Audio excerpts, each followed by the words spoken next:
Ghislaine Maxwell was arrested in Bradford, New Hampshire, by FBI special agents and NYPD detectives from the FBI NYPD Crimes Against Children Task Force. Okay, we're going to leave that press conference for just a moment because we can actually now speak to retired FBI Special Agent Richard Marquise. He's joining us now from Washington.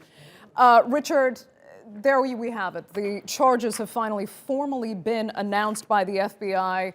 And we heard them also stating that, combating the exploitation of our children is a priority of this office, yet these accusations have been out there for decades. Whenever Epstein's abuses were mentioned in any court case, Ghislaine Maxwell's name was right there with his. Why do you think she is only being charged now?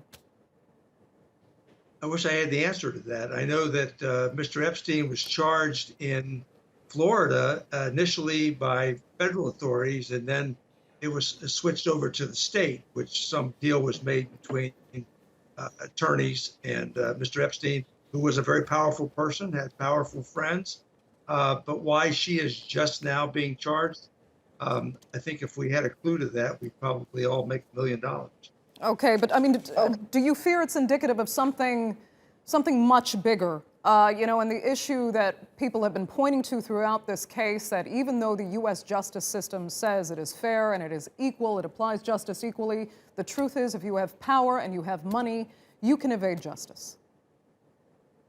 I hope that's not true. I spent 31 years in the FBI, and I know that we, the FBI, not myself personally, but the FBI locked up a lot of very influential people. But obviously, with all the things going on today, we hear those stories all the time. And in my view, after 31 years in the FBI, I really believe that justice should be fair for everybody. And I'm just glad to see that these charges have now been unsealed and that she's been arrested here in the United States. And hopefully the victims of 20 years ago will have their day in court.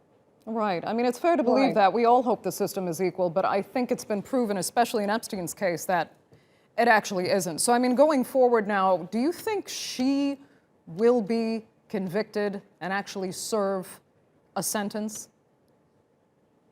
Well, that's difficult to say, because when you start to think about allegations that go back between 1994 and 1997, she's probably has a lot of money, can probably hire a very good defense lawyer that could bring the credibility of the victims. I don't know that there's physical evidence.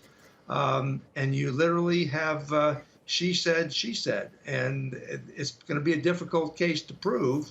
And I only hope justice is done. A difficult case to prove, I wonder, because there are so many pictures of her alongside people that were indeed confirmed to be underage at the time, that had traveled with her. I mean, the evidence does seem to be there. But let me ask you this. I mean, I know you don't know all the details of this case necessarily, but so many people had said for so long that another reason Epstein was never actually brought to justice was because he could also bring down so many powerful people with him.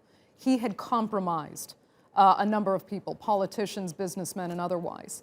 Have you seen that before in your career, and is it quite possible that it was part of the case part of Epstein's case? It's very possible. I hate the thought that those things happen. I've always believed, again, justice should be equitable, it should be fair. But I think all anybody has to do is go back to his conviction in Florida and how he showed up. He had, as we know, powerful people whose names I don't want to mention because most of them are still living, and I don't want to be accused of bringing names into things when I can't prove it with evidence. But Epstein did have powerful friends that have been well documented in the media. And I'm sure some people could say clearly that the deal that he worked out with the U.S. Attorney's Office back 20 years ago was done, to me, illegally, because victims had the right to know about that deal, and they were never told. Absolutely. Of charges. Right.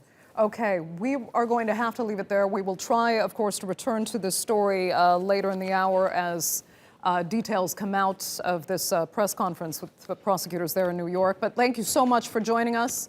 We appreciate it there from Washington, D.C.